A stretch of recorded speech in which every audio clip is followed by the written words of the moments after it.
10 minutes, that is all I am asking of you today. Not a gym membership, not a new supplement regimen, not a complete overhaul of everything you eat.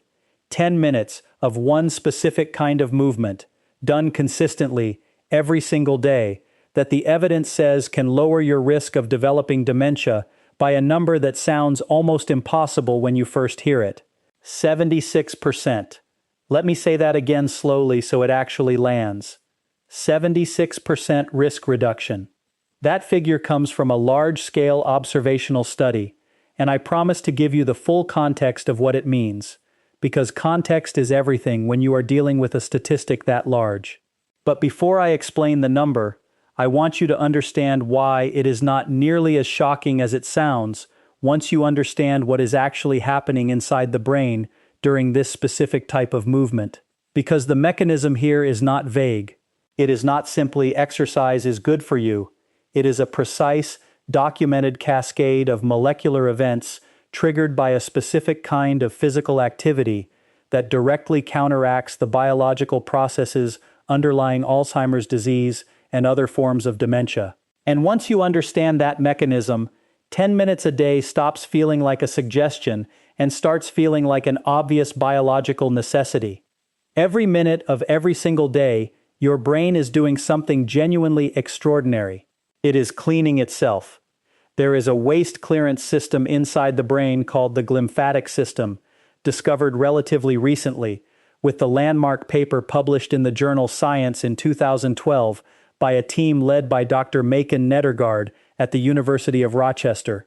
The glymphatic system flushes waste products out of the brain tissue, including beta amyloid, the protein that clumps together into the plaques characteristic of Alzheimer's disease, and tau, the protein that forms the neurofibrillary tangles we see in dementia. This system operates primarily during sleep, but it also responds powerfully to movement, specifically rhythmic, oscillatory movement, the kind produced by walking, cycling, or other repetitive locomotive activity, drives a pulsatile flow of cerebrospinal fluid through the brain's interstitial spaces that dramatically enhances glymphatic clearance. What this means in practical terms is that when you walk, you are not just conditioning your heart and lungs, you are physically pumping waste out of your brain. The amyloid that would otherwise accumulate and trigger the inflammatory cascade that kills neurons is being cleared more efficiently. The tau that would otherwise misfold and spread through your neural networks is being removed.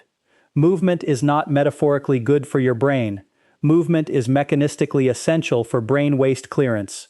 If this is your first time here, let me be upfront about what we do on this channel.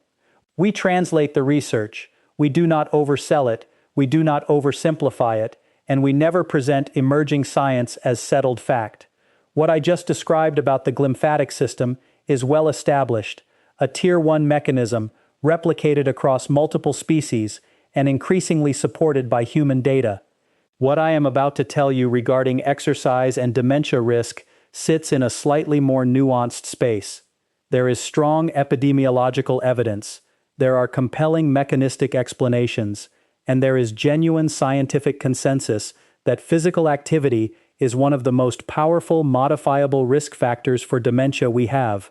But I will always be precise about which claims are well established and which are still emerging. That precision is exactly what makes this channel worth your time. Subscribe if you want to stay in that conversation. We are close to 100,000 people building this community together, and I would love for you to be part of it. Let me tell you about a patient I will call Eleanor. She was 73 when she first came to see me, referred by her daughter, who had noticed she was repeating herself in conversation and struggling to find everyday words. Cognitive testing revealed performance consistent with mild cognitive impairment, a transitional state between normal aging and dementia that carries a significantly elevated risk of progressing to Alzheimer's disease. Eleanor's previous workup had been limited. Nobody had systematically addressed her modifiable risk factors. Her physical activity level was essentially zero. She drove everywhere. She spent nearly all day seated. Her sleep was badly fragmented, waking multiple times each night, which we later discovered was caused by undiagnosed sleep apnea.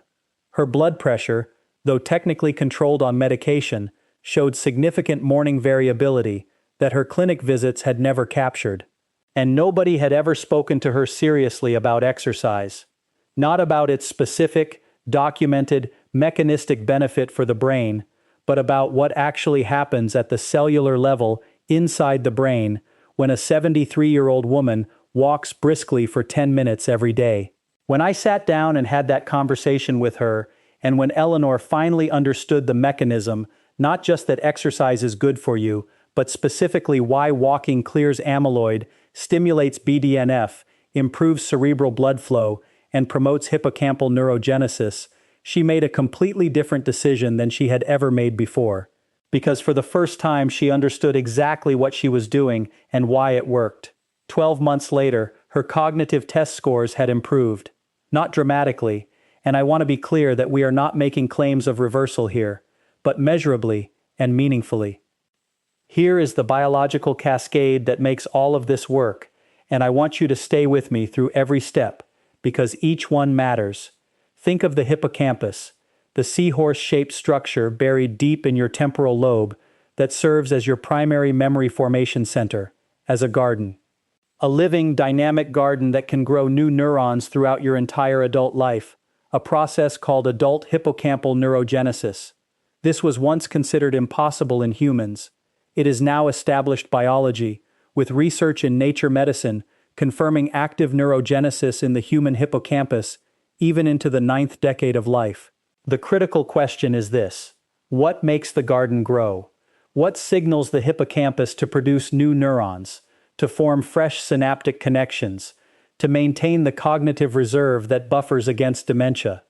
The answer, supported by an overwhelming body of research, is a protein called BDNF, brain-derived neurotrophic factor.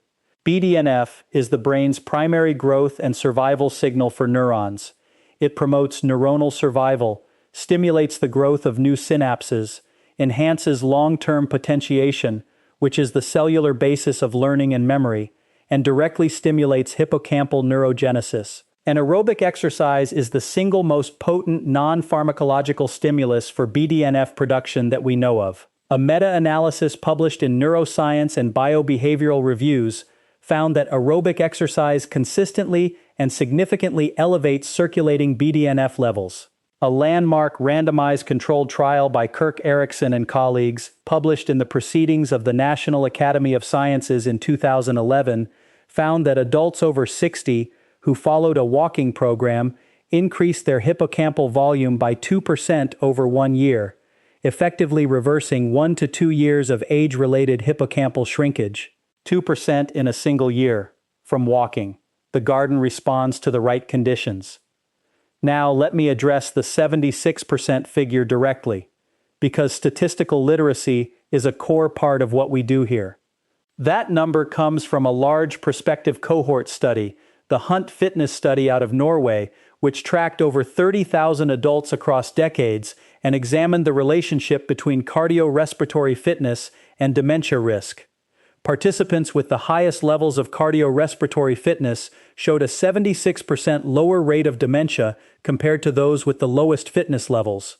This is a genuinely powerful finding, but it is observational, meaning it cannot definitively prove that the exercise caused the reduction in dementia, rather than simply that healthier people tend to exercise more. The Bradford Hill criteria, the framework epidemiologists use to assess causality in observational data, are largely satisfied here. The association is strong, it is consistent across multiple independent studies, there is a clear dose-response relationship, and the mechanistic explanation is biologically plausible and increasingly supported by direct experimental evidence in humans. The scientific consensus, as reflected in guidelines from the World Health Organization, the American Academy of Neurology, and Alzheimer's Research UK, is that physical activity is one of the most important modifiable risk factors for dementia. The 76% is the top end of what the data shows. A more conservative estimate, still remarkable, is a 30 to 40% risk reduction from sustained aerobic exercise over a lifetime. At any point along that range, the intervention is extraordinary.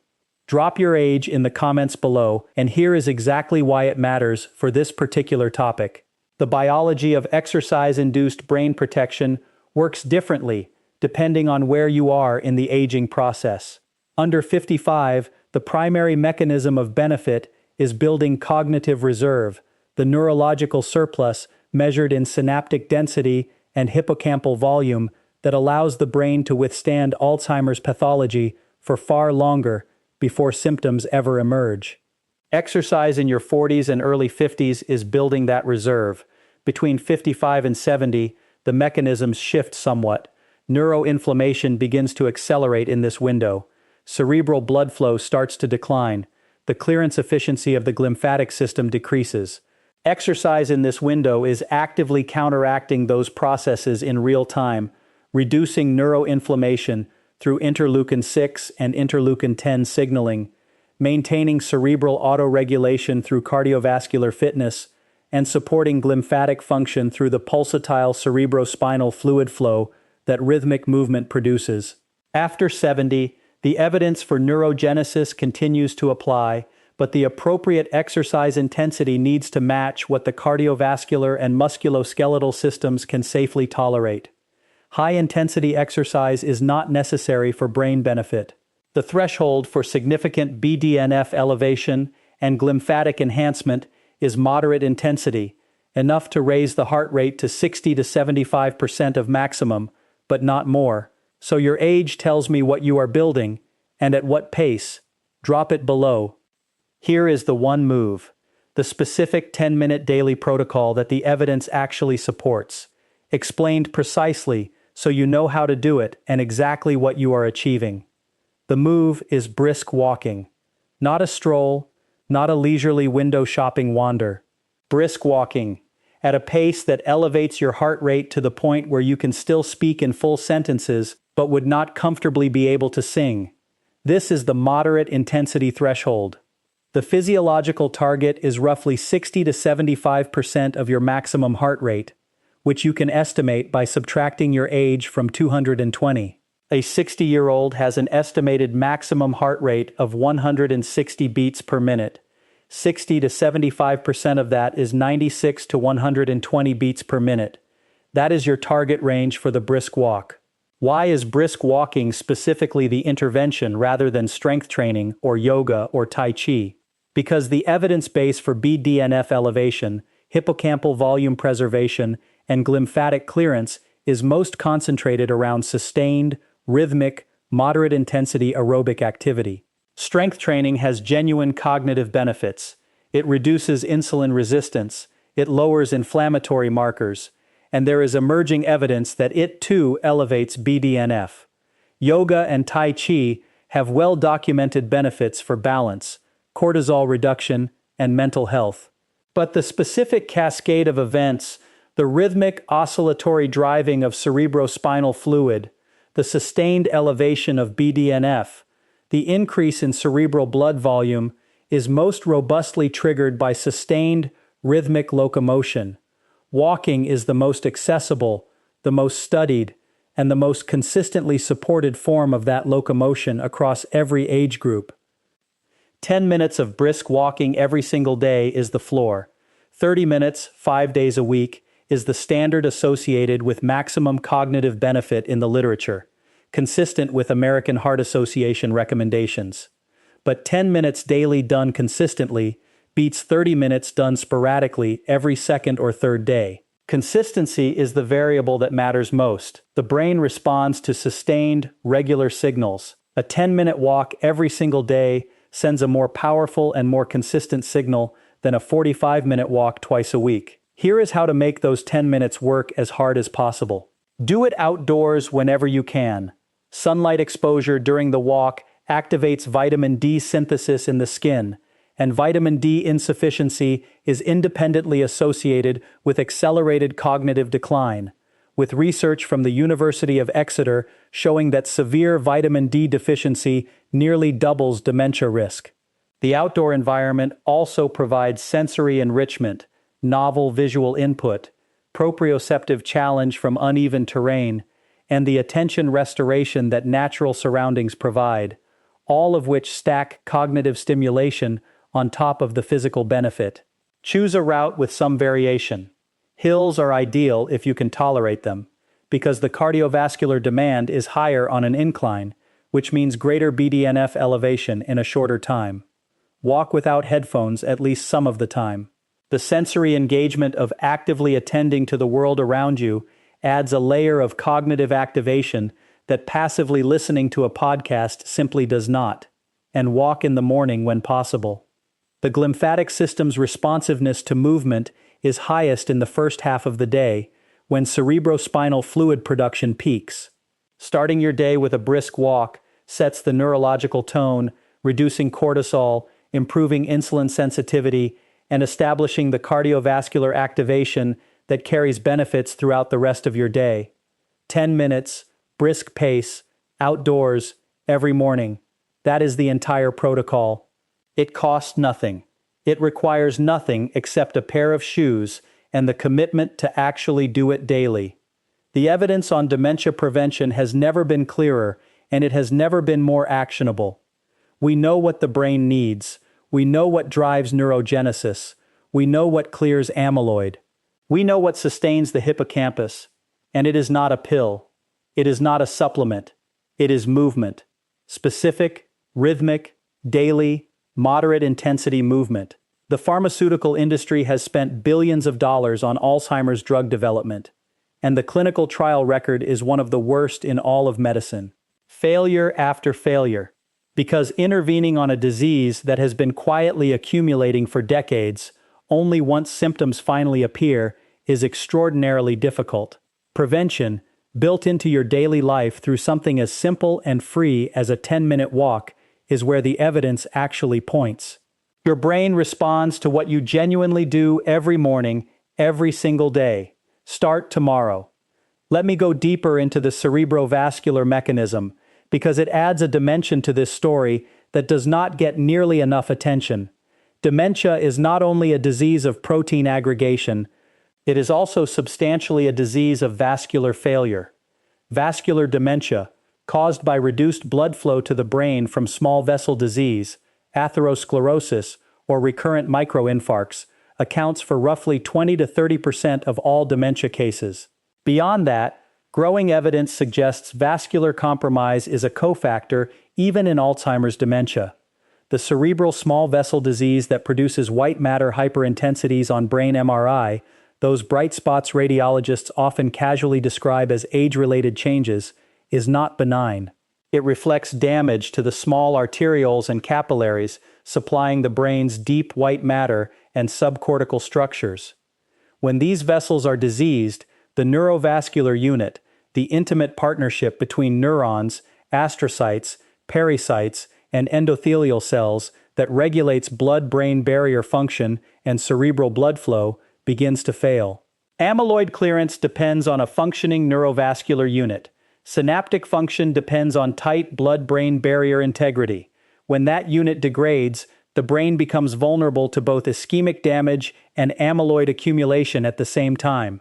Aerobic exercise directly protects the neurovascular unit.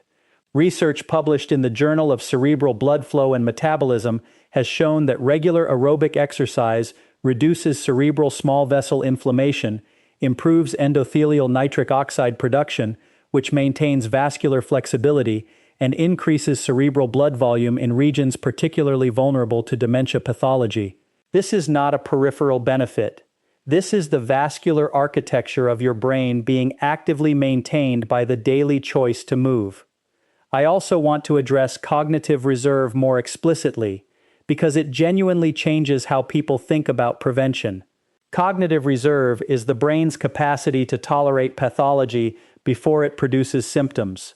It is built over a lifetime through education, cognitive stimulation, social engagement, bilingualism, and physical activity. People with higher cognitive reserve can carry a significant amyloid burden, measurable on a PET scan, without ever meeting the diagnostic criteria for dementia, because their brains have developed redundant pathways, denser synaptic networks, and more efficient neural processing. Exercise contributes to cognitive reserve through several mechanisms. It increases hippocampal volume, it promotes synaptogenesis in the prefrontal cortex, and it slows the rate at which age-related atrophy proceeds. A 50-year-old who walks briskly for 30 minutes most days is building a neurological buffer that may not become clinically relevant until their 80s, when, instead of meeting dementia criteria, they are simply managing mild cognitive changes that do not substantially impair their independence or quality of life. That buffer cannot be purchased. It cannot be pharmaceutically induced. It is built cell by cell and synapse by synapse through the cumulative effect of daily physical activity over decades. Starting at 50 is excellent. Starting at 60 is still deeply meaningful. Starting at 70 still produces measurable hippocampal volume preservation in randomized trials. The biology responds at every age, but the earlier the investment begins, the larger the reserve that accumulates. There is one more mechanism that deserves direct attention, and that is the relationship between exercise, insulin resistance, and Alzheimer's disease. There is a body of research, still somewhat controversial, but steadily gaining traction, that has led some researchers to describe Alzheimer's disease as type 3 diabetes. The core observation is this: the insulin signaling pathway is essential for neuronal survival and synaptic function inside the brain. Neurons have insulin receptors. They respond to insulin. They require insulin signaling to maintain their energy metabolism and to prevent apoptosis, or programmed cell death. In individuals with insulin resistance, the brain's insulin signaling becomes impaired, neurons become metabolically stressed, and the toxic effects of amyloid and tau are amplified. Aerobic exercise is the single most powerful non-pharmacological intervention for improving insulin sensitivity. It increases GLUT4 transporter expression in skeletal muscle, improves hepatic insulin sensitivity, reduces visceral fat, and lowers the circulating inflammatory cytokines that drive both peripheral and central insulin resistance. This means that every time you take that 10-minute brisk walk, you are improving the insulin signaling environment inside your brain, making your neurons more metabolically resilient, more capable of resisting the toxic cascade of amyloid and tau, and better equipped to maintain synaptic function well into old age. Now I want to address the sleep dimension of this story, because the connection between sleep quality, glymphatic function, and dementia risk adds a practical lever that most people overlook entirely.